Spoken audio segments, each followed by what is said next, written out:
Welcome to the Healthful Woman podcast. Today's Monday, April 12th, 2021. On our podcast today, I'm joined by Adi Heyman to discuss empowerment through modesty. Adi is a powerhouse.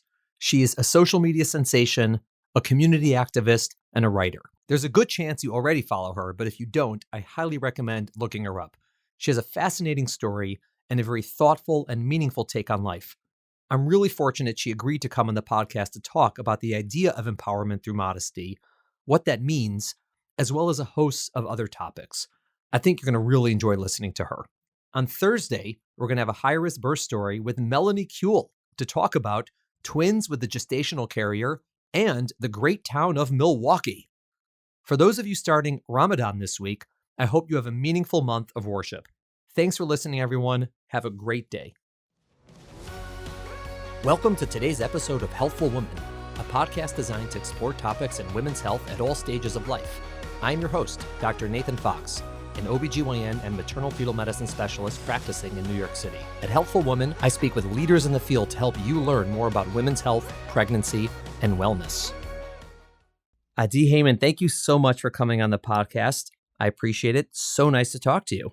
Good to be here. Such an honor. Thank you so much. So, you're a lot of things. You are a social media sensation. You are a stylist. You're a journalist. You're an activist. You're a wife and a mother. What do you do professionally? My primary focus within the fashion industry is I do creative direction and I do creative strategy, kind of behind the scenes with brands, particularly in the social digital space, creating community around things. Having been in the industry for so many years, over a decade, I am a strategic thinker. I have a lot of experience in the space, I guess, because I started before my blog originally launched before Instagram. And then I've kind of ridden that. And I don't know, it's something that it was always a really natural fit, aligning my own brand when I had one, whether it was the blog or whether it was, the modest fashion, all of that with community, give back, goodwill. And nowadays, I think a lot of brands and even personalities are looking to create a really transparent, really authentic, aligned message to the following. And, you know, within that, create community, but also the awareness of back, goodwill, but done in a really authentic way that resonates and creates impact and kind of pushes the needle in different spaces. So I work as a strategist behind the scenes with brands, and I love doing that. For me, it's always, where are we going and how do we get there? And then achieving that goal with people and being the believer and, the creative that can really support that is super inspiring for me. And also, I like the quick turnover, different clients. I like to jump around like that and put my energy in different spaces. Community wise, I stayed really present on my Instagram. I mean, I don't post all the time, but I do keep it active, and I do share my voice. Primarily, that is focused in my own community, and it spans outside the Jewish realm. But I do feel I am a voice for, Jewish women and fashion professionals and activists, whatever it may be, that I have been a representation for that in the past and in the press. And I feel that responsibility, but I also see it as an opportunity. So in that space, I guess, influencer, I've, like I said, I continue to share my voice. I do podcasts like this because I think it's important. And I converted to Judaism. I'm a big advocate of our religion. And I think it's great. And so for me, it's, we're to be a light, and I love to share that positivity or the things that inspire me and I feel are important with others. Yeah, there's so much there to unpack. And I just think it's fascinating. And that's why I'm so happy to talk to you, because I just find who you are and what you do so interesting. Because, on the one hand, for example, like the thing that just sort of stares me in the face is you have this immense popularity. I mean, there's like 50,000 people who follow you on Instagram, but you're not a traditional, what we call influencer, professionally. I mean, you do have influence, so I guess you are an influencer, but it's not your career where you sort of place brands for people, correct? Right. My Instagram is a personal account. I am not paid, or I don't accept any sponsorship for posts. It's not even a I mean, in my byline, I think even my description, it says non-sponsored content. So anything I'm sharing is just my own, whether it be passion, whether it be purpose or personal style. It's not, it's just my own endorsement or encouragement or inspiration. So no, it's not, I'm not, I would say, what is the 2020 version of an influencer, but I did start a blog back in 2010 before, the Instagram influencer. And that kind of my work, of course, came over to Instagram, and a lot of my content was shared via Instagram, which is invaluable. And so I think in that sense, I probably started out as what the original influencer was, because I was kind of a disruptor. I was in the fashion industry, yet I I like said, that. I said, Troublemaker. I'm going to start my own blog. I'm going to do it my way. I want to focus it through the lens of Judaism, which is my personal religion, but I don't want to sacrifice my industry know-how or the level of content creation. I want to stand with an industry and earn a seat at the table, but I want to do it on my own terms. And I want to be empowered by my life choices and not defined by them. And that was always my message in fashion. I dress modestly, I wear a wig, I converted to Orthodox Judaism. So I'm hugely empowered by that. And I kind of shifted that energy to fashion and creating and filling a void of white space. And I was probably the first, I would say, definitely, the first Orthodox Jewish woman in the industry that stood up and kind of took authority of that, and didn't compromise, but also created a community around that and a blog, and gave other women opportunity to flourish in the space without, again, compromising or feeling like their Judaism didn't have a place in that. I don't lead, going to Fashion Week saying I'm modest, but it is who I am. And people know that about me. It's not something I shy away from, but I also don't think it makes me special because I dress modestly. It's like, for me, it's always a balance of craft, industry, hard work, but also that alignment of purpose, passion, and my own lifestyle. So for me, it was easy. It was a really nice synthesis, and it was able to become a blog and profiled by the New York Times. And like I said, it was kind of the first of its type. So I guess I was an influencer in that stage, more typical, because there was paid content on my blog, and it was a group of women, we had subscribers, all of that. But now I guess I'm an influencer, but I think I'm just old. I think I only have You're a a following burnt because out it's, influencer. yeah, I'm like the old influencer, Right. but I see, like I said, a platform always as a gift and as an opportunity, and very much a responsibility. Your message obviously resonates, and that's why I wanted to have you on the podcast, because first of all, obviously, if there's that many people who are tuning in to hear what you have to say and what you have to post, you know, they find it valuable and meaningful. And so that alone is a reason why you're influencer. But also, I cannot begin to tell you how many people told me, "Oh, you have to have Adia in your podcast," and I'm like, "Well, who is she?" Right? I don't know. I'm like, I don't know anything about fashion. I'm like literally the antithesis of it. But my wife's like, "Oh, you have to have Adia." My daughter's like, "Oh, you have to have her." And then I've Fortune Duche on the podcast. She's like, "Oh, you have to have Adia." And then Elizabeth Savitsky's, "Oh, you have to have Adia." And everyone's telling me to have you on the podcast because your story's so interesting. But it's not just because it's interesting; it's how impactful you have been for people by using your story, your journey, your passions, and putting them out there in a way that obviously people listen to, or they love it. And so I wanted to talk about that to give our listeners a chance to hear who you are and what you do and how you came to where you are.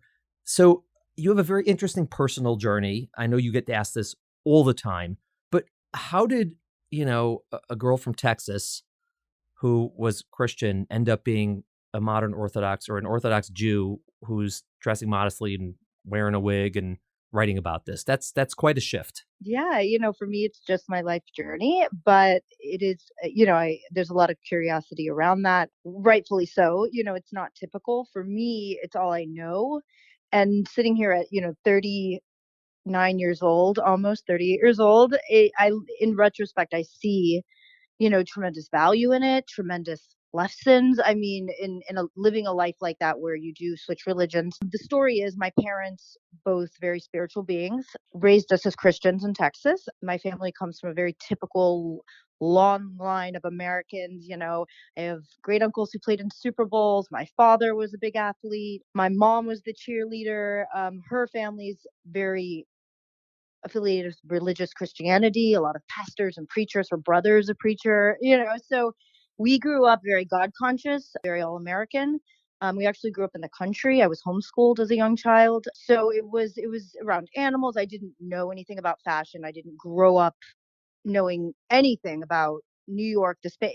I grew up very kind of in our own bubble in Texas, and not, I wouldn't say in a bad way, maybe more idyllic way, just like it was animals and playing outside and wearing blue jeans and a ponytail type, and homeschool and a lot of God. My parents, again, were very spiritual. So we were very, God conscious and aware and went to church every Sunday and Bible schools. And then my parents' journey led them kind of through different sects of Christianity and eventually out of Christianity. And I think the motivation was, this drive for truth. And the more they learned, the more questions they had. And, that religious journey.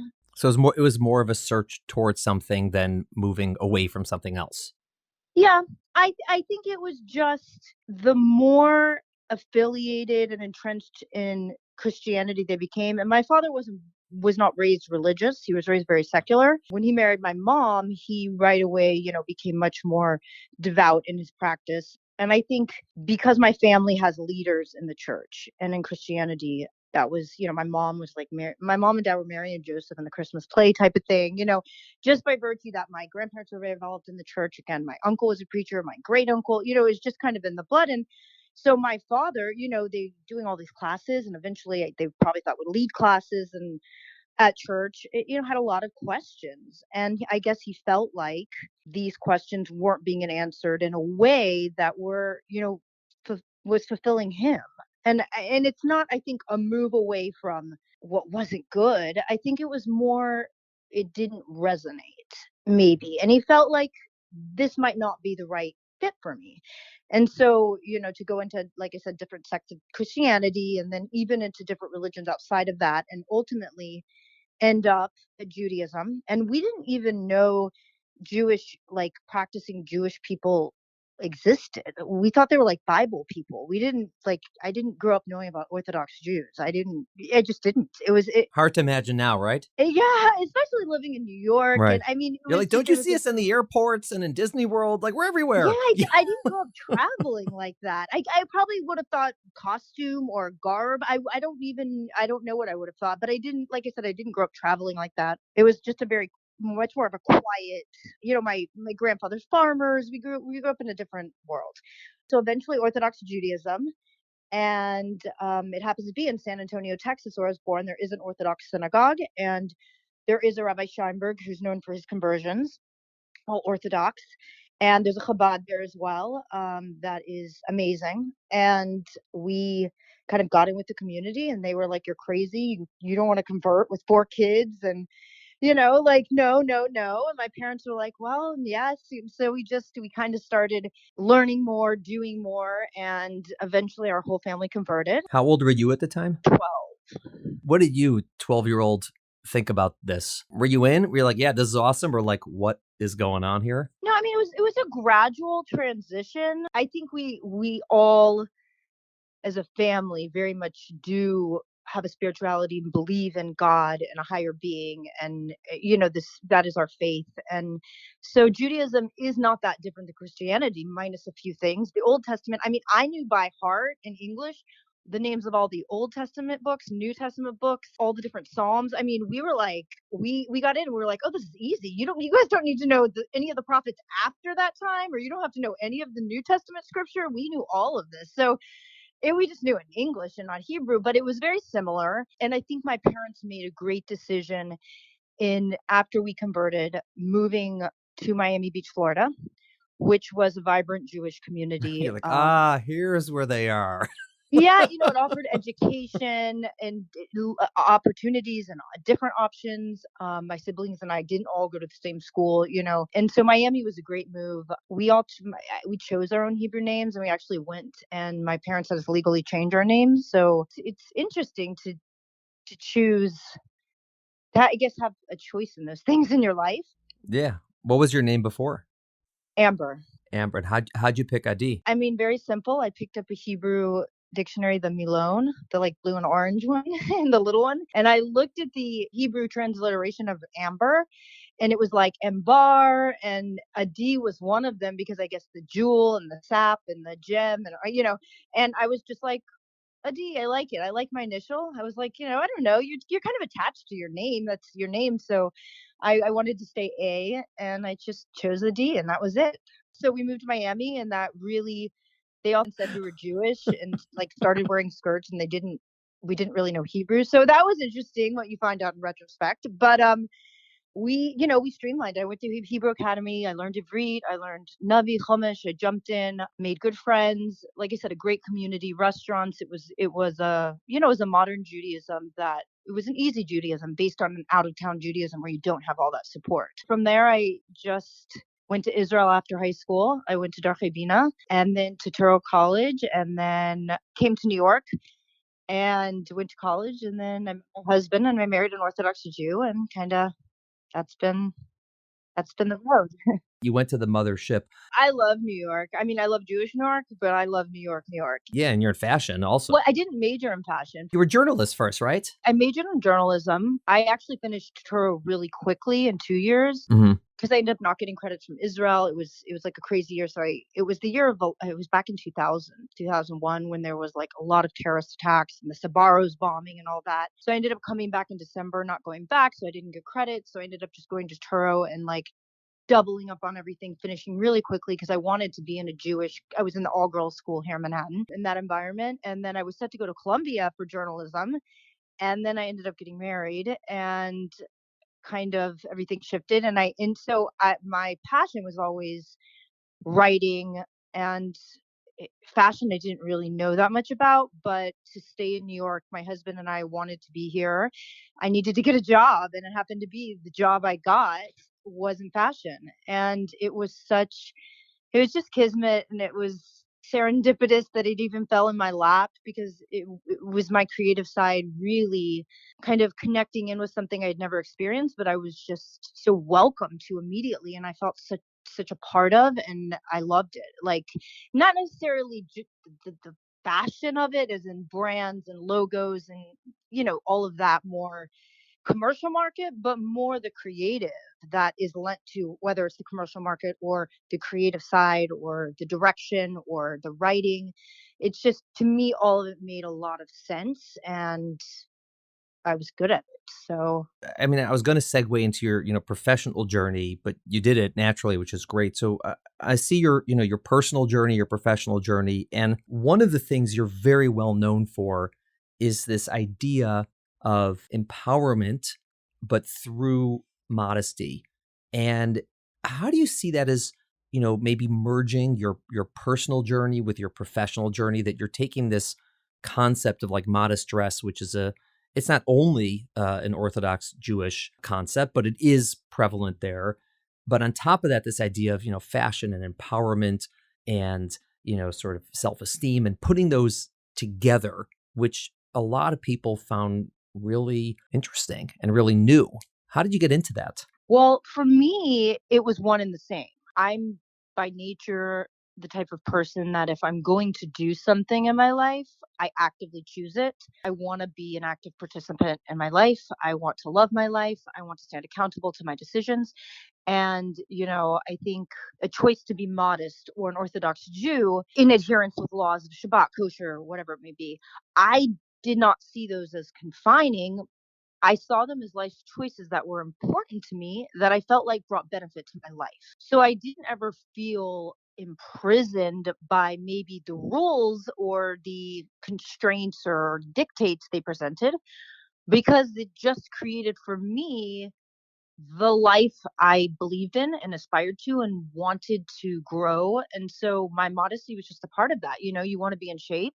you go to the gym, you want to eat clean, you have a certain diet, whatever it is that's important to you in your life. I think in general, people have to be really willing to stand up and take ownership of that and actually find a positive empowerment in it. And so for my modesty, it was always that. I saw it as maybe different. I didn't see it as mainstream, but I never saw it as a negative. I actually found it really empowering within the industry because it gave me a really honed point of view. You know, when you walk into a store and you can wear anything on a rack, or you sit at a runway and you could potentially get anything next season, it's like, wow, where do you fit into that space? But when you create, or your choices like Modesty have created more scope for you and eliminated some choices, it gives you a stronger point of view. And I think that's a valuable lesson that extends into different areas of my life and profession. So my modesty, people began, 10 years, 8 years into this job, people were noticing how I dressed, and I was photographed quite often. I was voted in New York best dress, yet I never really led with modesty. I was just wearing the clothes I wanted to wear. And so a lot of Jewish people were like, how are you doing this? How are you coming up with this? And I just was like, there's so much out there, and it's just a matter of kind of having your own distinct style and recognizing that and staying true to your individuality. And Modesty was out there. It just wasn't being collectively shown. And that was the impetus for my blog, that it was a curation of this stuff kind of served to you on a platter. If you want to see the runways of next fall, that's what my blog presented. It presented all this information in concise form, trend casting, or informative articles on relevant topics in the fashion industry, but it all aligned with whether it was a photo used or the trend given, it was with a modest photo from whether it be a runway or a design or a link to a shop or whatever it may be. But for me, it was always in my head that way. It's just like I just picked out what worked for me. I wore it, it empowered me, and I loved it. I knew where I wanted to be, and therefore I really learned to love the process of getting there. And that was styling, and that was figuring it out on my own, and street style, and it was a lot of fun, and like I said, I think the industry was so receptive of the work I was doing and so encouraging that it really was that much more empowering to have that community around me. Do you think that the fact that you chose, or your family chose, a religion, a certain place within that religion, that you might view it differently from someone who was born into it, so to speak? I mean, this idea that you're like, it's empowering that I choose to dress modestly. Do you think that that's influenced by the fact that you essentially chose to enter that world originally? I do, but I don't think it should be, but I do. Right. I mean, it may just be easier for you. Having grown up in a different religion, having seen the world in a very different way, and it's not a bad world, it's a different world, it's a different choice, and knowing you don't have to fully identify with your decisions, you can change, knowing you can be open to possibilities, and that creates an expansive world. And not only learning that, but living that and knowing that as my childhood, I do not live imprisoned by many things in my own life. I do not have a lot of anxiety, a lot of fears. I really think if anybody else is doing it, if Adi Heyman wanted to do it, if I feel like I had the skill set and I was willing to do the work, I could probably do it, because we're all just humans. And I think my faith gives me a lot of that confidence, because I'm a hard worker, but I always at a certain point give it to Hashem or God or universe, however people want to, for me it's Hashem. But so I think I live in a very, like I said, expansive mindset where I'm just constantly aware that the sky's the limit, and it's okay to pivot, and it's actually essential to pivot, but it's okay to say why or how, or to be curious. By nature, I'm extremely curious. I, I'm just intrigued. I love other humans. You mentioned, like, everybody was saying you got to interview a D. If you ask me why so many people said you got to interview a D, is because behind the scenes, I work and build a community with a lot of people, and I give my heart and soul to them. I'm a big believer in other humans. And even my blog, I took it right away from being just a platform where, Adi Heyman's a blogger, to saying, how do I create a foundation for other women to stand on? And how do we aggregate this group that's empowered, but that helps one another and uplifts each other? For me, it's never competition. It's always collaboration. And so I don't know, I always am curious and I'm always aware that I may not have all the answers, but I think they're out there. And when you have a genuine heart and authentic, reason, Hashem will meet you. You'll get that, no matter what religion you are. But for me, my faith is always kind of that tipping point of where I let go and having that trust that frees me from a lot of worry and, like I said, anxiety, or not even trusting myself. Like, you got to go with your intuition. And I think for me, my intuition is tied into my spirituality. My purpose is tied into spirituality. That's all really aligned for me. And it's my North Star. My religion is. And that's why I think I stay so true to my Judaism. And I also feel a need to voice it or to give back with activism to community, or, I just, to me, it's a stabilizer and it's grounding. And I think, whether it be modesty or my profession, whatever it may be, where you were saying how not to be confined or feel like it's not doable. I think we're looking at it the wrong way. If I've said on so many panels, I'm asked that question: how is modesty not of detriment in the industry? How is Judaism not of detriment? And I look at people and I say, detriment to you or me? To me, it's all perspective. I see huge empowerment. If I didn't, I wouldn't choose to be it. Why would I sign me and my son and my husband? Why would we all sign up for this very difficult life that didn't offer fulfillment and purpose and reward? And to me, it is hugely rewarding, my Judaism. I think it's how people view empowerment. And I think that, for some people, they look at empowerment and they think it means getting to the top of whatever that is, right? Whether it's a career or whether it's, I don't know, an achievement of some sorts. And for other, empowerment means I'm going to be the face of this. I'm going to be out there. And for other people, and I think the way you view it, and I think it's the correct way to view it, empowerment is sort of living your life in the way that's meaningful to you, right? It's a personal journey, or it's a communal journey. It's a family journey.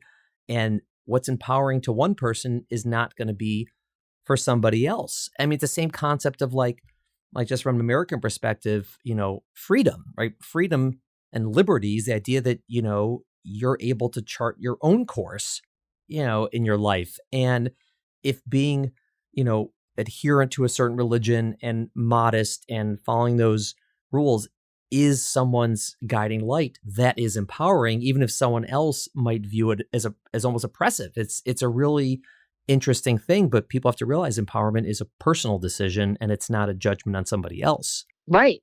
Exactly. It's completely personal. And in my work with with creative direction and strategy with brands, I can't tell you how many very successful people I meet or I work with that are hugely successful to the outside world.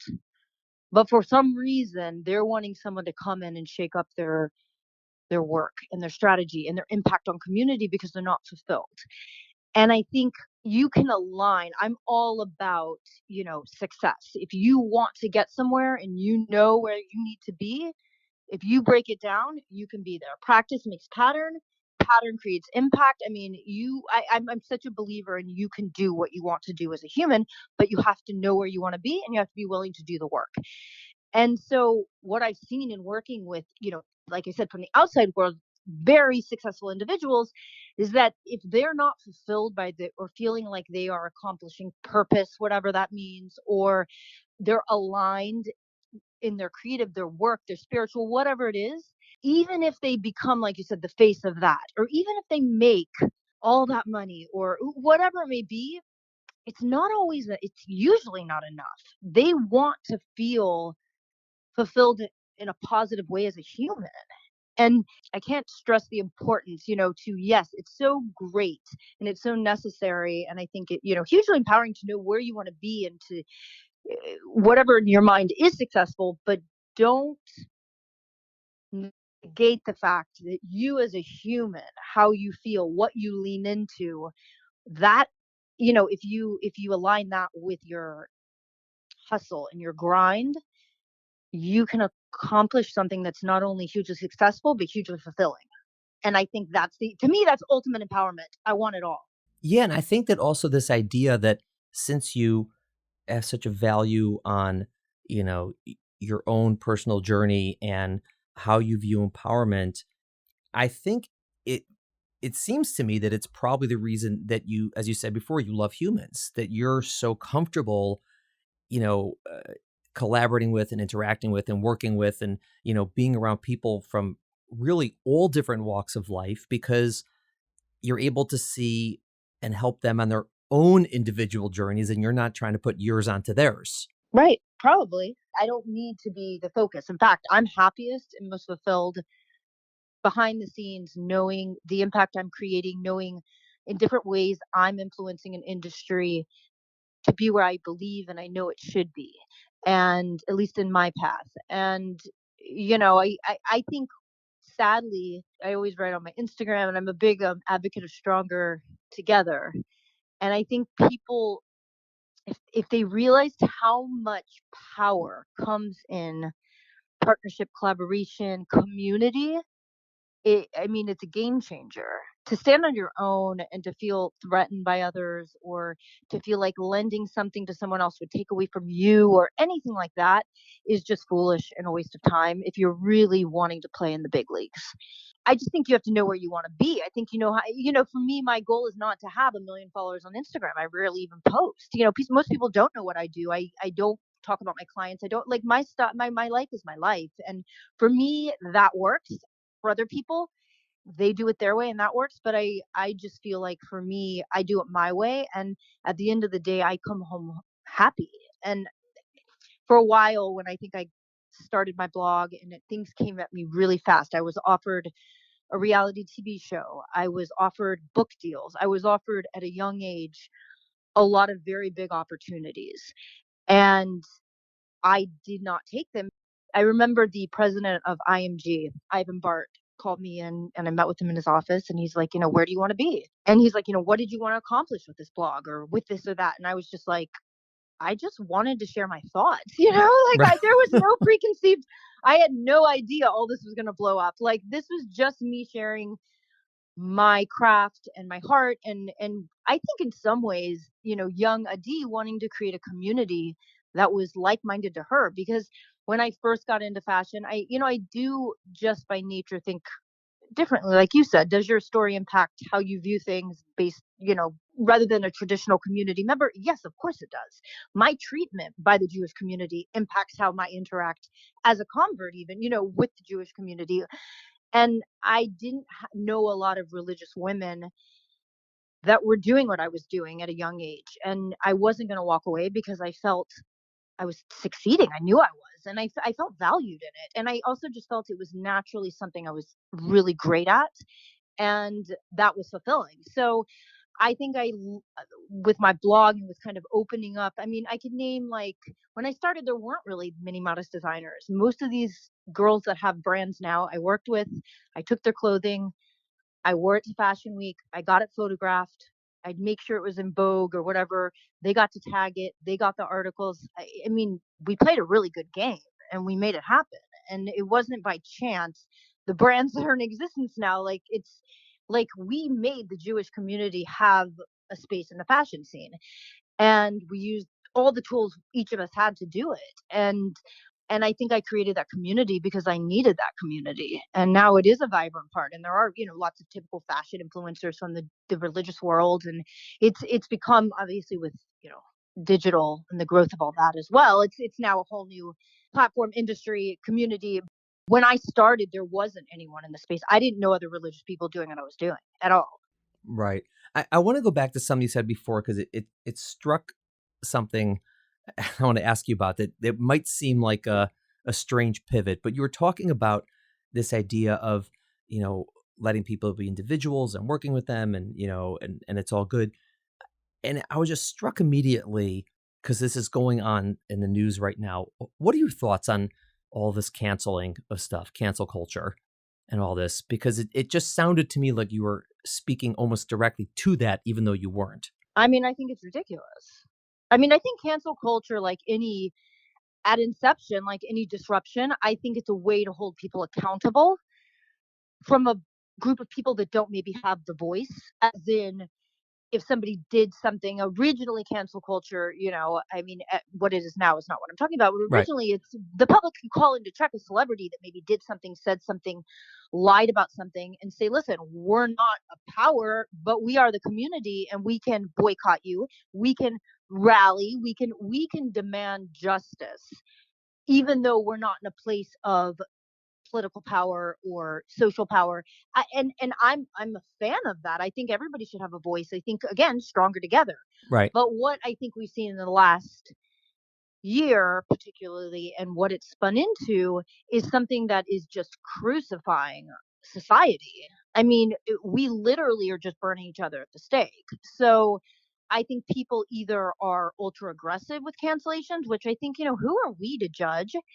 If someone does something across the board wrong, that is, societal, outside of the societal norm of acceptance, then yeah, you can call that out. But when you have a media that's biased, when you have big tech that's biased, openly biased, unregulated at this point, and it's not an honest fight right now, people are suffering without a voice. And we've just seen in the last year what I think has been hugely unintegral, especially as a journalist, what's going on in the media. And cancel culture has just become, I think, a way of bullying, to like, it's a power game, and it's a way to keep people quiet. And I know so many influencers who won't stand up and say anything about, because they're scared of getting canceled, and they make their money from their posts and their clothing, or whatever they do. And collaboration, partnership, and or designers I work with that won't take a stand, but they feel really passionately about things that are going on in different, capacities that aren't right. But there's no space for that, and they're too scared because of you know, this narrative that's been created, that's being kind of, I guess, empowered by certain groups, that it's crazy to me, the cancel culture. I think it's like we all are entitled. And I actually had a coffee with a friend this morning who's a very talented chef, and I love her dearly. But we were talking about this, and she stays very unpolitical, and I don't get really political either. But we were just saying cancel culture is like who are we to judge? When did we become a nation or a community of people that weren't allowed have our own mindset, that weren't allowed to question, that weren't allowed to, God forbid, make a mistake? And my question, I posted on canceling months ago, and my question was, okay, cancel culture, but where's the rule book? And can we uncancel the canceled? And how much work do they have to do to be reaccepted? And when do we slander? And when do we, like, to me, it felt out of whack this whole year, that everything was, there's no rhyme or reason. I have a huge issue with social media at this point. I have a huge issue with big tech, with the monopoly on Instagram and Facebook and all of that. I think it's a joke. I think Google, I think Twitter, I think we're not even being shown half the information we should see. So it's not even like it's so biased. We don't even know the difference, and that's scary to me. I think the scariest thing that came out of this past year was knowing that someone else is in control of the information we are being given. And that when you go on Google and type in a question, you're being given the information you can sort through. So what am I not being given? What am I not aware of?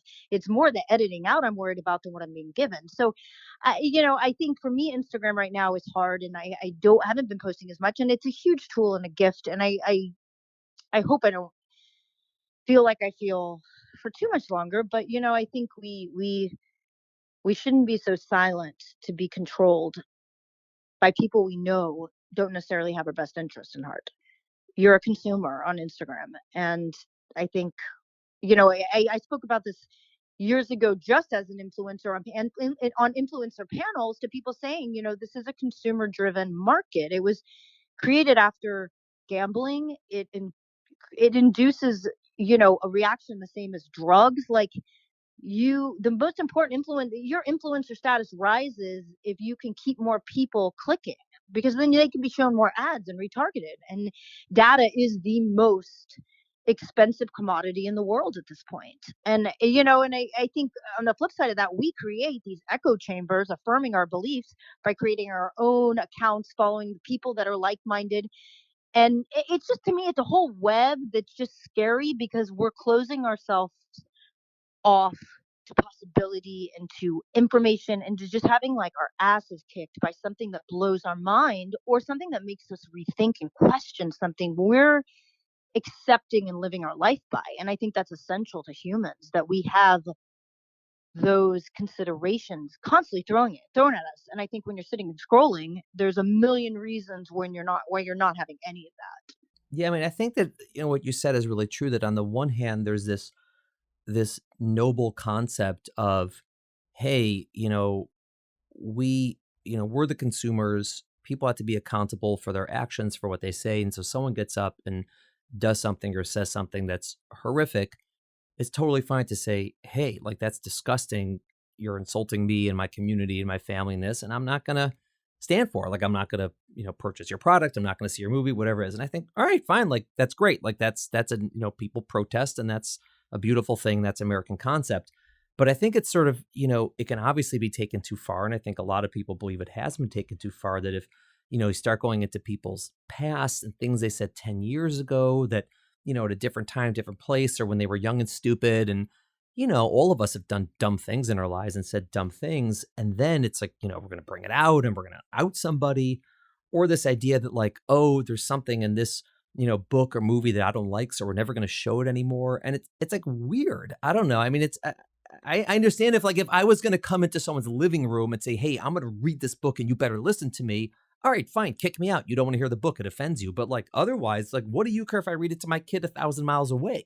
It's like so strange that everyone's so, so invested in what everyone else is doing and thinking and saying. Well, exactly. It feels like a control effort. I mean, you can spin any narratives to support your mission. What I am questioning is why are we allowing people to storytell and create this narrative where they can cancel people when honestly the people that it originally started with aren't even involved in this. Most of us are just silent because like like you said, it seems not to be the same thing of what cancel culture originated with. It's now trying to like create a narrative or storytell with something that may or may not be there, but it should be everybody's choice. You can bring it to attention, but I don't think you can force people. I mean, it's interesting because I always heard stories about the Holocaust, and I learned the history of it, and I for years people would say the Holocaust can happen, you have to be so careful, and I just didn't see the Holocaust happening again.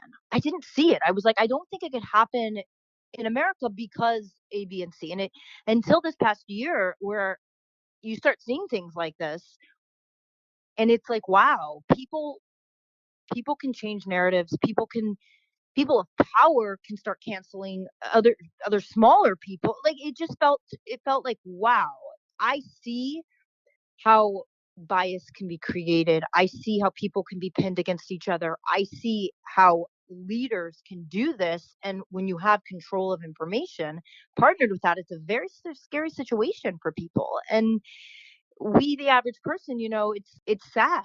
It's very sad. I think it's sad and it's concerning. And I think everybody wants to go back to normal life. But I think what we've seen this year has taught us invaluable lessons that are tremendously positive and beneficial. And it's also taught us, some pitfalls we have in industry or society, whatever it is that we as people, I think, need to get together and more united on making sure we create a world that we want to be in and we feel safe in. Because I don't think anybody feels like that now, and it's just the Wild West. I mean, it's one day a politician's God, and the next day he's getting canceled, and I think everybody just feels like, wow, what is he doing that the media is not hiding that? But what is that person doing that the media is not showing? That like it's all a game and it's not really involving the people. It's kind of what we're being given, but it's affecting the leadership and the laws being made that is going to affect us as Americans every day. So it's like, what I think there has to be more accountability. And I talk to a lot of people who just want to return to this normal. And I'm like, normal got us here. I don't think, we want, yes, a return to comfort maybe, or to the, seeing friends and having the typical, interactions in life that we have. But I don't think to return to what we had was working because it got us here. So let's rethink. And I just, I don't know. It bothers me. It bothers me a lot. I have I have issues with it, but I don't know what the answer is because it seems like most people just talk about it and not much is done. Well, I don't think there's one answer to it. I think these are big cultural shifts and it requires a lot of time to go and, out of it. But I do think that sort of the messages that you're giving is just on an individual level. It's this idea of not being afraid to build communities and work with others and to try to bring people into your circle rather than to push them out of your circle and to step into other circles and to just have these connections with other people who are different from you. And then you essentially get to see them as humans and as real people with thoughts and feelings and strengths and weaknesses like we all have ourselves. And I think when people just retract into their own, it becomes problematic because you don't know anything about the other. You said to not be afraid of that. I think quite the opposite. I think we should be inspired and motivated to create community like that because I'm in. I agree. we're social beings. I mean, we need tribes. That's just in our DNA. I mean, your position, like that is our science. We should not be isolated. I think we shouldn't see each other as a threat if our ideals different or if we are in the same industry, whether it's sameness or differences, whatever it is. I think we should see huge empowerment. Again, we're back in empowerment, but I think we should see empowerment in the things that make us who we are, and want to create powerful communities around that. Not powerful in the sense it controls, powerful in the sense of energy, powerful in the sense of positivity, connection, collaboration, innovation. How do you think industries shift? How do you think ideas happen? People get together who believe, and then they materialize and they actualize, and that's the beauty of humans. We have like infinite capacity for that, and two heads are better than one. And I just, I know because I can make a really good living behind the scenes helping people be the best them. So I know two heads are better than one. Who are your role models? I think I'm influenced by a diversity of people, but I don't know. I mean, my role models in terms of, I think life and like just being really content and grounded and hard work and kind of away from the noise definitely goes back to my childhood and, my grandparents, my great grandparents, like just that working the land. I think animals, all of that to me is hugely grounding. It's a huge part of who I am, probably the core of who I am. But I think the people that are brave enough to make positive change in different capacities stand out as role models to me. And no matter the space or industry or anything, I think anybody who's willing to be of service to community or to be a free thinker to help others. I also am very tied to that. My work have positive impact. And to me, time helping another individual outside of a professional capacity is always time well spent. I think we need to be givers, and I think I've seen people change as humans because you authentically value and love them and believe in them. And so I think I do a lot of work in the community. I think that so I think in different capacity. I think certain thinkers, free thinkers. Honestly, I don't have that many role models, but I have influences. Did you ever imagine that you would have such a huge following, that you have so many people who look to you?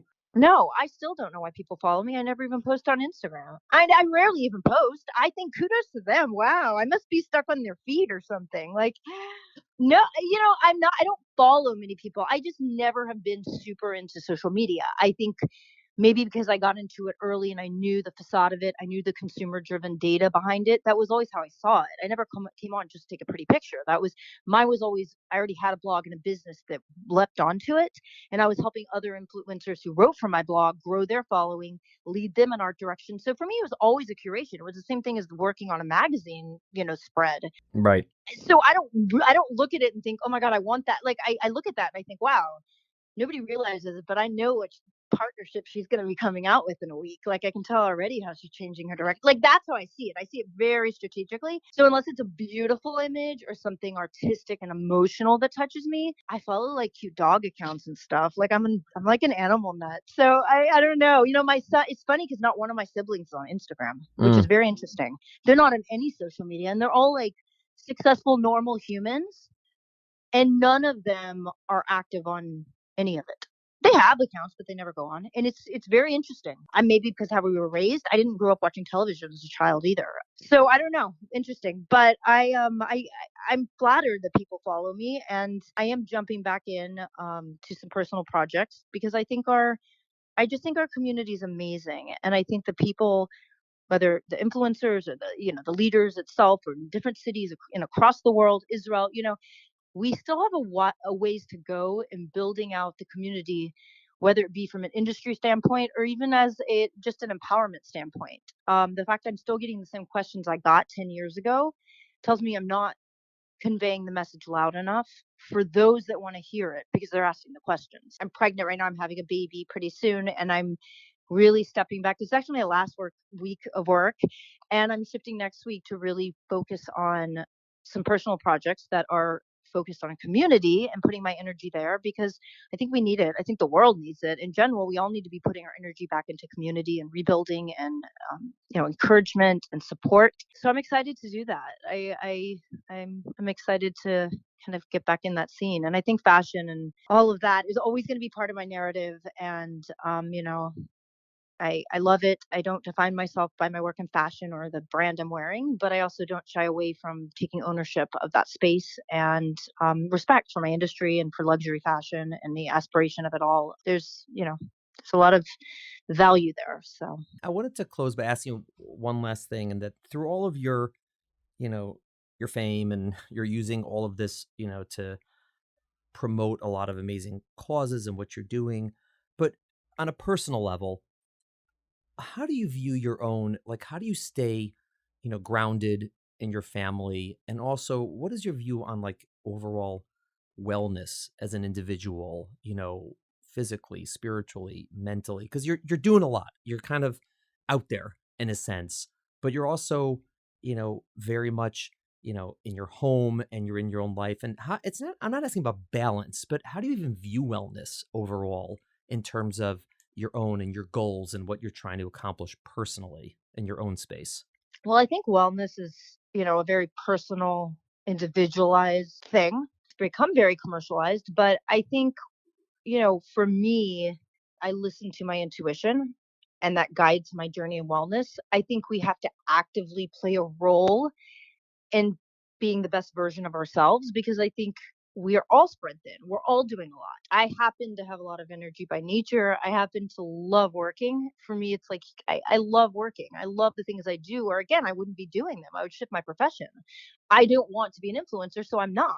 I do other things. I don't feel caged by much, but I think wellness is listening to yourself. I think if we all could slow a bit, and this year has been, I think, that for a lot of people in a lot of capacities, you know what you need. And I think wellness is hugely important. I think our practices daily are hugely important. Like I said, practice makes pattern. Pattern creates the fibers of who we are. The little actions every day are who we are every week and every month and what we show up for. And to stand accountable to those is just very important. I think it's not to be taken lightly how we treat each other, how we treat our spouses, as a mother. Like, we need to be modeling ourselves, I believe, after the people we want others to be. And if I don't know, I want to be the best version of myself. I want to suck every incredible energy out of life and live it. And life is so short. And so that to me with wellness is, I have spoken before to life coaches. I'm pregnant, so it's different, but I'm a runner. Like I'm very into running and, things that find me focused. My family is hugely important to me and grounding. Like my son and my husband, and I'm having another boy. So I'm a mom of boys, but my boys, they are my home. And I how do I create that priority? By placing priority there and by choosing that. And you said, oh, Instagram, I'm not on that much because I don't want my son on technology that much. Now when I'm at work, I'm on tech all day, but it's like, for me, wellness is what makes you feel well in your life. And I think we have so many options nowadays. we need to silence, we need to hone, we need to pinpoint what practices can we do that create a positive perspective. Or, I recently was reading a lot about, like, we're a very results driven society. But if we could just fall in love with the process of getting there and value that journey, because that journey is actually life for most people. Most people don't achieve what they want in a few years. It's usually that is the journey. We need to learn to stop knowing where we want to be and validating ourselves by that, and the drudging through the work that actually accomplishes that. Like, why not celebrate that journey? And I think that is about perspective, because work isn't always fun, and work isn't always easy, and life isn't always fun or easy. And you said dressing modestly or eating kosher, all of that comes with dictates or constraints. It doesn't mean because something is challenging that it can't be hugely positive in your life. That's how I feel. So I think wellness is, finding like what in your life, what practices keep you focused, what personally, and I think people need to get outside of books, get outside of internet and podcasts and all this, which are invaluable, but they need to be around other humans. Community is huge. Surround yourself with people that inspire you. Surround yourself with people that make you want to level up every day. Surround yourself with people that believe in you. That will change your world. People who are surrounded by others that don't align with their value set, it I mean, not if there are people in your life that are important, don't get rid of them. But I'm just saying, understand that's not going to build a certain area of you. I feel like it's sometimes when wives are like upset at husbands because they're like, well, you didn't know I wanted this. But like, how would they? Like, they're very different people, unless you and your husband are super similar. And like, like you said, I don't know fashion. Like, I think we have unrealistic expectations of other people sometimes, but like, evaluate who you're dealing with in the situation. And when it comes to individuality, which I've found, is let go of the people that aren't like filling your cup. Like, you want to surround yourself with positive influences, or it doesn't need to be same minded. I'm actually against that. I think you need diversity within thought, but I think people that believe. Yeah, it's values. Having similar values is not the same thing. You can listen. You can have someone who's, politically right wing, politically left wing, religiously right wing, religiously left wing. But you can have a similar value system, and you have shared values. You don't have similar ideas of how to reach those values, but if you have similar values, you definitely have room to communicate. And I think that communication is key, because I think we've seen this year, like, we got to get out. We've got to reconnect. We've got to get out of our heads. Like, it's not. I don't think we were meant to self isolate and to cancel into all of this stuff so frequently. This doesn't seem normal, normal in context, but Yeah. I'm just saying. So for me, community is huge. And I know, I mean, I'm sure you have a good conversation with someone, and you have a coffee, or you see someone that blows your mind, or you hear a speech. Like, it's different than just having in your earphones on the subway, which there's huge value in that. But the human connectivity and the energy there, and what can come from that. And some of my best work has been from experiences like that, or my aha moments, have come in where I'm just like, shit, I don't know anything. I need to go work on myself. I need to be quiet. I need to figure this out. It's like, those to me are the times that are most valuable. And the people that can do that in a way that is kind and compassionate and respectful, but also push you and believe and know you want more, or you could do more, and let you have that. I think, like, those are my people. Yeah, listen, I agree. Anyone who made it through an hour of us talking on their earphones, put them down. We're finishing. Go find a We're human, interact, have finishing. a coffee with someone. Don't just listen to us and This was yours. like very non-linear. I was expecting like like this. I feel like we were very just like riffing it. I am completely non-linear. I'm crooked, totally crooked. So that's me. It's Well, I think your podcast is fantastic, and I Oh, you're did some sweet. Thank you. research, and I think keep doing what you're doing, because you're giving energy to a space. I think our New York community, I think our Jewish community, I think even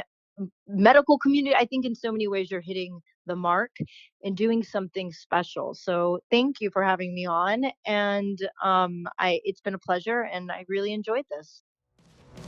Thank you for listening to the Healthful Woman podcast. To learn more about our podcast, please visit our website at www.healthfulwoman.com. That's HEALTHFULWOMAN.com. If you have any questions about this podcast or any other topic you would like us to address, please feel free to email us at hw@healthfulwoman.com. Have a great day. The information discussed in Healthful Woman is intended for educational uses only and does not replace medical care from your physician. Healthful Woman is meant to expand your knowledge of women's health and does not replace ongoing care from your regular physician or gynecologist. We encourage you to speak with your doctor about specific diagnoses and treatment options for an effective treatment plan.